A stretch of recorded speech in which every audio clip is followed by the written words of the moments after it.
Bonjour, bonjour, bienvenue sur la chaîne J'peux Puzzle, j'espère que vous allez bien. On se retrouve aujourd'hui pour une petite vidéo FAQ. J'ai lancé il y a quelques semaines une foire aux questions spéciale puzzle sur mon compte Instagram et donc aujourd'hui je réponds à vos petites interrogations.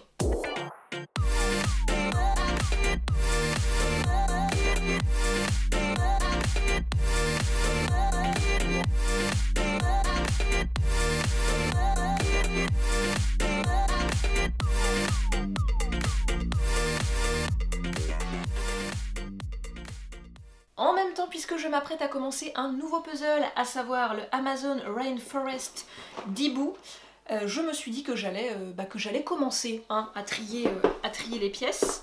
C'est un 1000 pièces qui est ultra coloré et c'est tout ce dont j'ai envie en ce moment parce qu'il fait super beau, même si nous ne sommes pas encore en été, ça sent l'été. Voilà, tout est là. Chez Ibu, vous avez toujours une petite affiche du puzzle, en plus de l'impression sur la boîte. Et donc c'est parti, je vais trier toutes les pièces en mettant d'un côté les bords et de l'autre toutes les autres pièces et en les retournant face visible. Alors, première question, je ne vais sûrement pas pouvoir toutes les traiter parce que j'en ai reçu beaucoup et j'ai vu qu'il y en avait pas mal qui se recoupaient également, donc je vais sûrement essayer de regrouper mes réponses. Pourquoi as-tu commencé à faire du puzzle et qu'est-ce que ça t'apporte? La détente. Évidemment, j'ai prévu de quoi m'hydrater, un petit kombucha à la mangue, bien frais comme ça fait du bien. Donc, pourquoi j'ai commencé à faire du puzzle?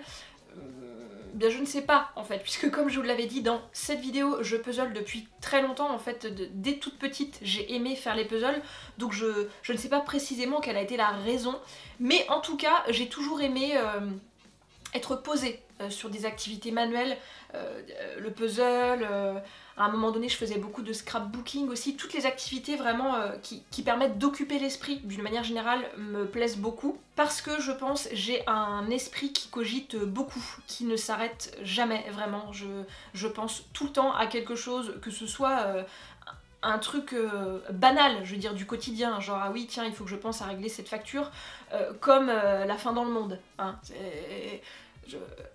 La dame réfléchit beaucoup. Et soyons honnêtes, c'est un petit peu angoissant. Parfois, hein, je suis une personne très anxieuse de nature, donc je pense que c'est pour ça que j'aime autant les puzzles, parce que quand je suis en train de trier mes pièces, de les assembler, etc., mon esprit est seulement focus sur ça, sur cette activité en fait, sur le puzzle et sur rien d'autre. As-tu déjà testé les tapis pour puzzle? Est-ce que ça ne bouge pas trop quand on l'enroule? Alors oui, j'ai déjà essayé, honnêtement je suis pas hyper fan du système en lui-même. Donc vous savez, vous faites votre puzzle sur un tapis et vous placez une sorte de boudin au moment où vous voulez l'enrouler et vous enroulez votre tapis autour de ce boudin. Ça ne bouge pas énormément, mais on va dire que suivant les marques de puzzle, si vous tombez sur une marque où les pièces s'assemblent mais ne restent pas forcément accrochées entre elles, typiquement un Michelle Wilson, le tapis ne conviendra absolument pas parce que dès que vous allez vouloir le dérouler, il y a des pièces qui vont pas forcément rester accrochées, du coup vous allez passer beaucoup de temps en fait à remettre votre puzzle en place à chaque fois que vous le déroulez. Pour moi c'est vraiment une perte de temps, je préfère 1000 fois le porte-à-puzzle que je vous ai présenté toujours dans la même vidéo. Comment trouver des puzzles qui te plaisent sur Vinted, Le Bon Coin, etc. Je vois beaucoup de paysages kitsch entre guillemets. Alors déjà ça dépend des goûts puisque je suis sûre qu'il y a des personnes qui sont extrêmement contentes de trouver les 10 paysages, mais c'est vrai que globalement ça peut être compliqué de trouver des puzzles à notre goût sur des plateformes d'occasion comme Vinted, Le Bon Coin, etc. La seule solution que j'ai trouvée, enfin en tout cas celle qui me convient le mieux, c'est de chercher quotidiennement dessus. Et là vous vous dites, mais comment fait-elle? Passe-t-elle l'intégralité de ses journées sur Vinted et Le Bon Coin? Pas du tout. En fait, j'ai une petite technique qui est de regarder les annonces les plus récentes qui ont été postées quotidiennement et du coup ça me prend genre 2 minutes par jour, parfois moins s'il n'y a pas eu de nouveaux puzzles de poster. Donc typiquement sur Vinted, j'ai un petit mot-clé entre guillemets d'enregistrer qui est puzzle 500 pièces, j'ai aussi puzzle 1000 pièces je crois. Et en fait tous les jours je regarde dessus et je trie les annonces de la plus récente à la plus ancienne, ce qui me permet de voir en fait les nouvelles annonces qui ont été postées depuis la veille. Et il n'y a que comme ça en fait que j'arrive à voir si y a des nouveaux puzzles qui me plaisent, qui ont été mis en vente. En toute honnêteté, c'est assez rare que je tombe sur un puzzle d'occasion où je me dis waouh, il est absolument magnifique, il correspond complètement à mes goûts, j'aurais pu l'acheter neuf. C'est rare, mais j'arrive quand même à tomber sur quelques petites pépites de temps en temps. Combien de pièces pour un débutant? Alors, j'ai envie de dire que ça dépend. Parce qu'en général, j'ai tendance à dire 500 pièces, c'est bien pour démarrer.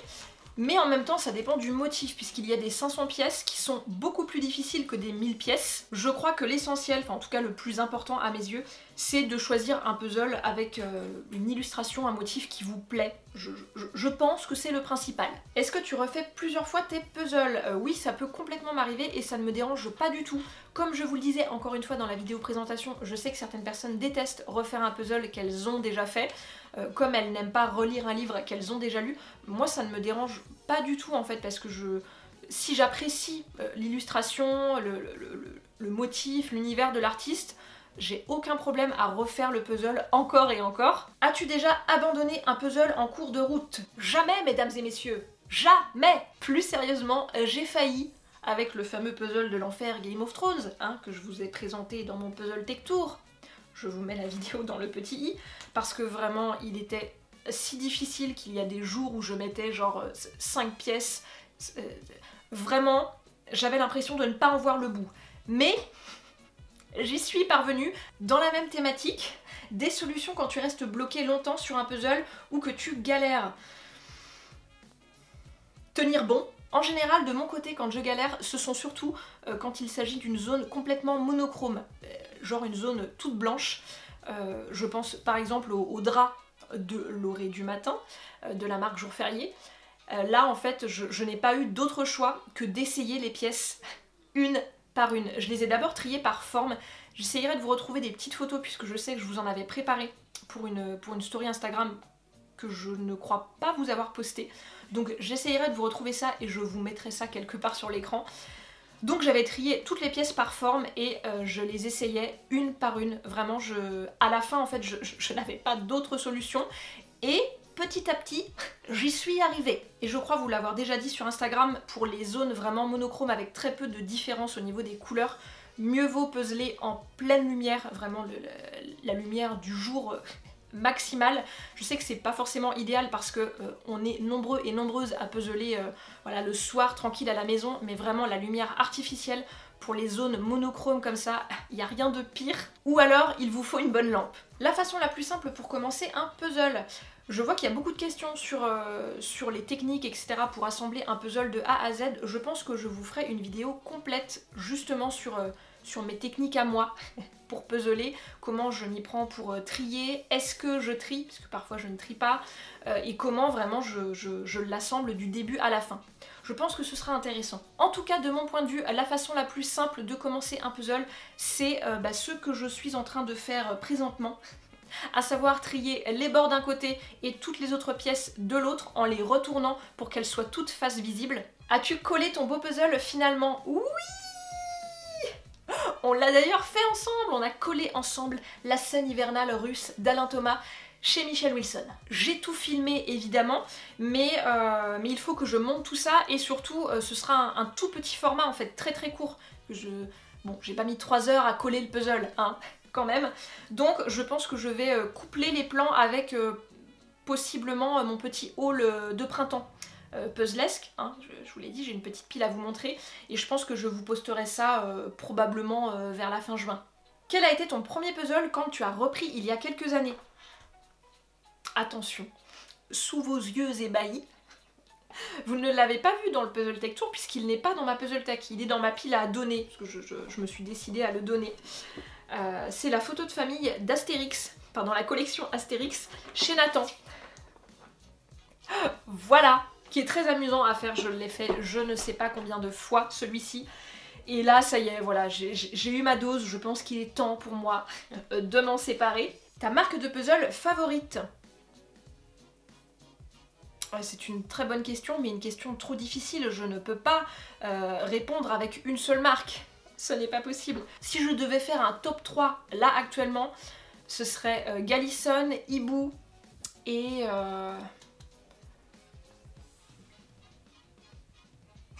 Je regarde ma Puzzle Tech. Alors je ne mets pas Michelle Wilson dedans parce que c'est vraiment une marque complètement à part qui propose des puzzles en bois. Donc je ne la mets pas dans ce top 3 de toute façon. Elle est au-dessus du top 3 en fait. Michelle Wilson est hors catégorie. Je dirais Hey quand même.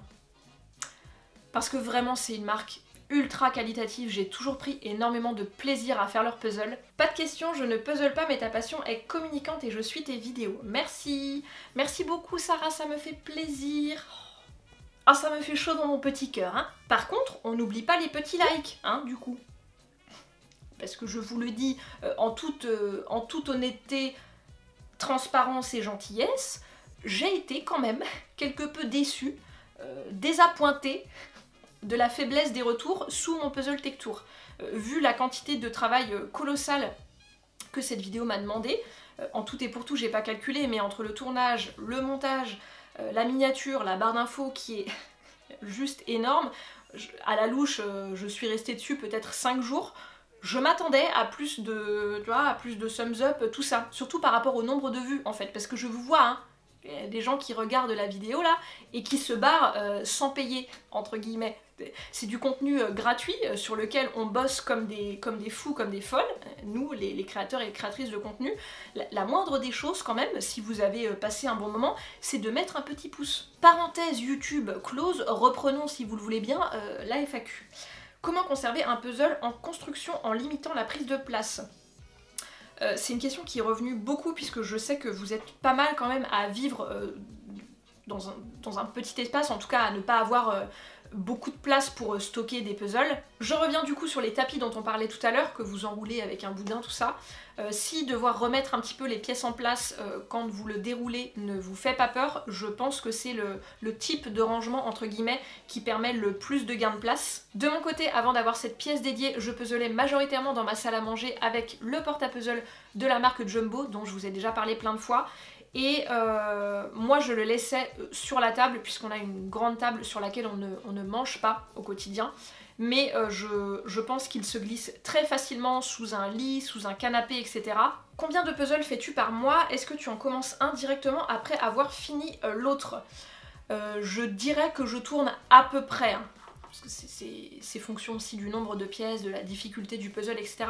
Mais grosso modo, je fais à peu près un puzzle par semaine. Et oui, en général, j'en commence un directement quand j'ai fini l'autre. Même si je le défais pas forcément tout de suite, je le laisse exposer, assembler, puisque maintenant j'ai une pièce pour ce faire. Mais c'est très rare en fait que je n'ai pas un puzzle en cours à la maison. Comment reconnaître un puzzle de qualité? C'est une très bonne question. À mon sens, l'épaisseur des pièces est le critère principal, enfin déterminant. Typiquement, les pièces que j'ai sous les yeux, qui forment donc un puzzle de la marque Ibu, sont vraiment, bon, d'ici vous ne voyez rien, je vous ferai un petit close-up, sont vraiment épaisses, il n'y a rien à dire. Une fois que vous avez fini votre puzzle, qu'il est complètement assemblé, si vous pouvez le soulever et que tout tient d'un bloc, vraiment que rien ne dégringole, ça aussi c'est vraiment signe de bonne qualité. Après honnêtement, parfois ça peut être un peu trompeur. Je pense notamment à la marque Gallison, qui fait des puzzles qui se tiennent, genre vraiment, tu peux les rouler tellement les pièces tiennent ensemble une fois que le puzzle est terminé, mais la conséquence c'est qu'en fait vous galérez pour défaire le puzzle et vous avez très vite fait d'abîmer des pièces. Donc finalement, à choisir, je préfère un puzzle dont les pièces tiennent assemblées mais pas tant que ça, du coup tu peux pas forcément le soulever, plutôt qu'un puzzle qui tient tellement bien assemblé que limite tu as l'impression qu'il est collé. Combien de temps par jour tu consacres au puzzle en moyenne? Ça rejoint un petit peu la question de tout à l'heure. Honnêtement ça dépend, mais ce qui est sûr c'est que généralement je commence ma journée en faisant du puzzle et je la termine en faisant du puzzle. C'est presque méditatif en fait, quand je me lève le matin et quand je me couche le soir, a fortiori. Vraiment j'ai besoin d'être au calme, j'ai besoin de sentir que mon esprit est vraiment apaisé et que j'ai pas plein de pensées en fait comme ça qui surgissent. Sauf exception évidemment, je pars du principe qu'une journée qui commence en puzzlant sera forcément une bonne journée. Et en dehors de ces moments, même si ça reste assez rare, parfois je me fais happer par un puzzle et je peux y rester tout un après-midi. Facile. Où trouver de beaux puzzles, fun, originaux, etc. Sur ladernierpièce.fr bien sûr. À l'heure où vous voyez cette vidéo, oui je compte sur mes doigts, on ouvre dans 5 jours. Tenez-vous prêts. Je vois qu'il y a pas mal de questions sur les sites que je recommande justement pour acheter de beaux puzzles. Très honnêtement, je trouve rarement mon bonheur sur les sites français. Donc il y a évidemment les mastodontes, Planète Puzzle, Rue des Puzzles, etc. sur lesquels je vais de temps en temps parce qu'ils ont des marques très connues, Hey notamment. D'ailleurs j'ai des petits spécimens ici qui viennent justement de Rue des Puzzles, vous les verrez bientôt. Mais globalement en fait, c'est vraiment rare que j'aille sur des boutiques françaises. Ce que je fais en fait, c'est que je suis les marques que j'apprécie le plus dans l'univers des puzzles sur les réseaux sociaux, et quand je vois vraiment un modèle qui me tape à l'œil et où je me dis mon dieu il me le faut, j'ai envie d'assembler ce puzzle, je tape son nom en fait sur un moteur de recherche et là je regarde un petit peu partout. Généralement je tombe sur des boutiques en ligne britanniques ou aux États-Unis et je regarde s'il y a moyen de me faire livrer, je compare les prix, etc. Mais honnêtement, je les trouve assez rarement sur des boutiques françaises, mais heureusement, maintenant la dernière pièce est là. Aimes-tu les puzzles avec des pièces de forme spéciale, abstraits, animaux, etc. Alors je vois de quel puzzle tu veux parler, Sarah. Moi j'aime les pièces un peu biscornues, comme je les appelle, donc pas vraiment avec des formes conventionnelles, un peu arrondies, parfois allongées, tout ça. Mais ça reste vraiment de la forme aléatoire. Je suis pas fan des pièces découpées avec précision, avec une forme particulière. Sauf s'il s'agit d'un puzzle en bois Michelle Wilson. Je suis pas hyper fan des découpes en forme d'animaux, de flocons, etc. Comme on peut le voir ces derniers mois. En fait, il y a beaucoup de pubs pour les puzzles dans cet esprit-là qui passent sur Instagram, Facebook et compagnie. Très souvent, en plus, c'est du dropshipping, donc vous payez ça une quarantaine d'euros alors que le truc en vaut 8 ou 10. Autre question, tu as travaillé avec quel graphiste pour ton identité visuelle ? À la fois pour cette chaîne Je peux pas, j'ai puzzle et pour la boutique en ligne La Dernière Pièce, c'est Marie-Gabrielle, atelier Maga, qui s'est chargée de toute la partie graphique et je pense pouvoir parler au nom de l'équipe. On est ravis. Est-ce que tu écoutes des podcasts ou de la musique en faisant du puzzle? Alors d'une manière générale, je suis pas très podcast, c'est pas un format qui me plaît particulièrement. J'aime bien écouter de la musique, mais il faut que ce soit de la musique douce, apaisante et que ce ne soit pas trop fort. J'ai une petite playlist un peu chill sur Spotify que je me mets parfois en fond, mais pas souvent à vrai dire. Généralement je puzzle plutôt dans le silence. Je crois que j'ai fait à peu près le tour, du coup on va s'arrêter là. Écoutez, j'ai trié pas mal de pièces quand même, regardez. Donc là ce sont les non-bords, et là ce sont les bords. Il m'en reste un tiers je dirais. Je vais donc finir de trier ça tranquillement. J'espère que cette vidéo vous aura plu. Je vous dis à vendredi prochain par ici, mais évidemment, je vous conseille très chaudement de nous suivre sur le compte Instagram La Dernière Pièce, puisque là le lancement est imminent, hein. Donc évidemment, on va partager les coulisses, et l'excitation, la joie et l'allégresse avec vous. Je vous embrasse et je vous dis à très vite.